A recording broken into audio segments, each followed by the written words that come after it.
Ang mga naninipol, tumitingin ng malaswa at nambabastos sa mga babae, lalaki o miyembro ng LGBT community sa mga pampublikong lugar, posible nang makulong o pagmultahin ng libo-libong piso. Alinsunod yan sa anti-catcalling bill na aprobado na ng Senado. Live mula sa Senado, may report si Mav Gonzalez. Mav?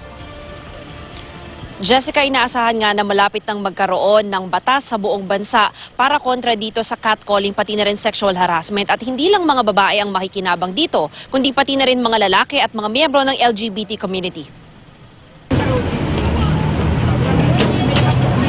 Pag may magandang babaeng dumaan sa harap mo, anong gagawin mo? Pipito o kukulitin siya?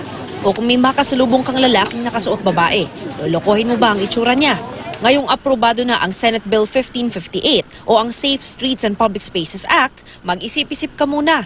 Pag naisabatas na kasi ito, maaari kang makulong at magmulta ng hanggang 10,000 piso dahil sa pambabastos at pangaharas sa mga pampublikong lugar. Mga nakaka-sexually harass sa kababaihan at sa LGBT sa mga lansangan at public spaces that don't constitute rape, pero whether physically or non-physically, emotionally, psychologically, ay nakaka-violate pa rin ng dangal. Conceivable din ang isang straight man ay magsasabing naharas ako dahil sa aking sex or gender, actual o perceived. Kabilang sa light violations ang pagmumura, pagpito, catcalling, pagtingin ng malaswa, paulit-ulit na paghingi ng pangalan at contact details, paulit-ulit na pagsasabi ng sexual jokes at pangungutya sa tao base sa kasarian. Medium violations naman ang mga nakakabastos na body gestures at pagpapakita ng maselang bahagi ng katawan para manakot o mangharas. Habang severe violations ang stalking, paghawak, pagkurot at pagdampi sa katawan ng isang tao, kabilang ang masaselang bahagi, hita at muka. Kabilang sa sakop na lugar ang mga kalye, parke, paaralan, mall, bar, restaurant, palengke, terminal, government building at pampublikong sasakyan. Nauna nang gumawa ng anti-catcalling ordinance ang Quezon City noong Mayo para raw mas maging ligtas ang mga lansangan sa kababaihan. Sumunod ang lungsod ng Maynila noong Hunyo. Meron na ring ordinansa kontra catcalling sa Baguio City at sa Dagupan City sa Pangasinan.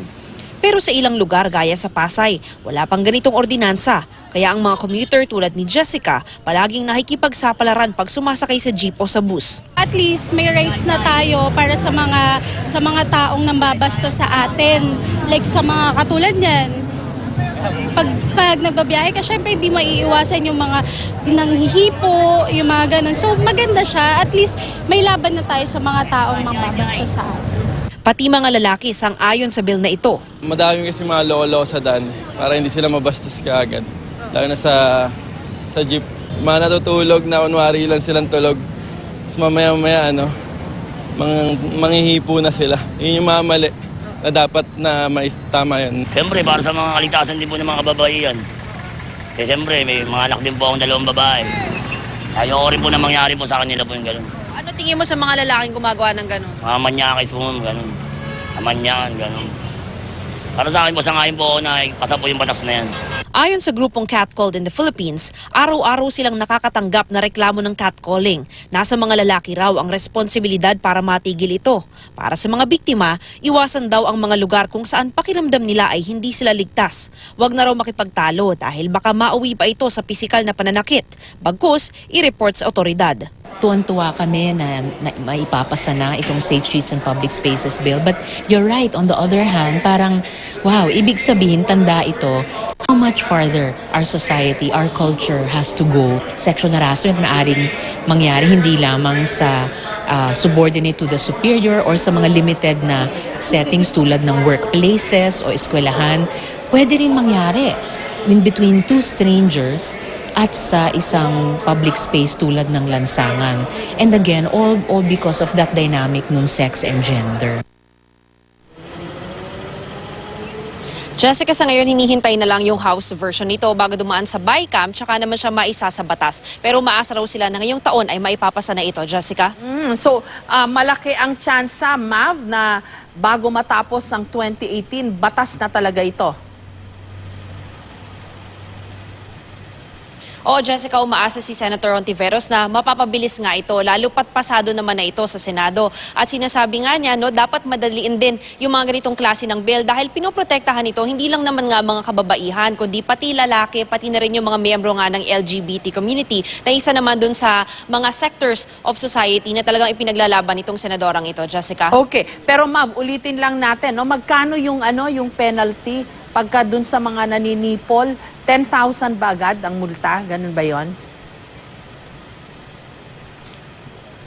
Hindi naman, Jessica, meron kasi itong first, second at third offense. So kapag ang mga unang beses mo pa lang, mga nasa 1,000 pa lang yan, meron ding 3,000 na fine, 5,000 pesos, at yung 10,000, yun na yung pinakamataas na fine na pwede mong ipataw doon sa isang offender. Ang sabi ni Senator Ontiveros, ang mangyayari daw dyan ay meron tayong mga deputized na mga tao para manghuli. So ang mga taong ito, nasa kalsada, pwedeng police, pwedeng MMDA, o kung sa mga mall, merong mga security members din dyan na tutulong sa panguhuli. Bibigyan ka ng ticket. Ngayon, pag makita nila na first, second, or third offense mo na, yun din yung nakasaad doon sa ticket na yun. At doon ka magbabayad. At kung ikaw ay nakatatlong offense na, ibig sabihin hindi ka talaga nagtatanda at wala ka talagang respeto sa iyong kapwa-tao, doon naman talaga nila nire-recommenda na magkaroon na ng pagkakakulong doon sa taong nag-offend, Jessica. Pero ngayon pa nga lang, meron ng ordinance, no, sa Quezon City, sa Manila, etc., na bawal yung mga ganyang pambabastos. Ano mangyayari ngayon dito sa mga city o municipal ordinances na ito, Mav, sakaling maging batas na itong anti-catcalling bill, no, o maging anti-catcalling law na? Ano mangyayari dun sa mga ordinansa na ipinatutupad na ngayon?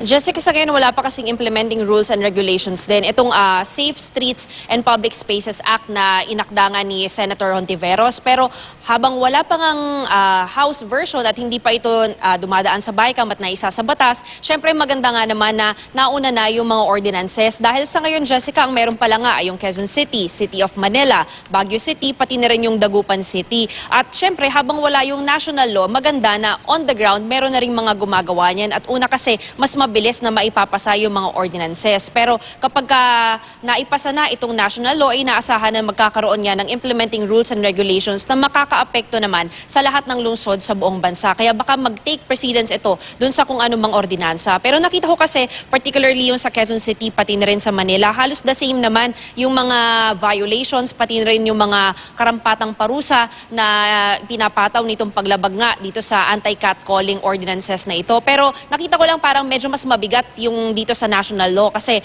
merong 5,000 peso fine dun sa ordinances. Dito sa national law, nakita ko nga na merong 10,000 peso fine. Pero lahat nga yan ay lalabas naman sa implementing rules and regulations kapag napag-isa na yung bersyon ng Senado, pati na rin ng Kamara, kapag naging batas na itong Safe Streets and Public Spaces Act, Jessica. Maraming salamat sa iyo, Mav Gonzalez.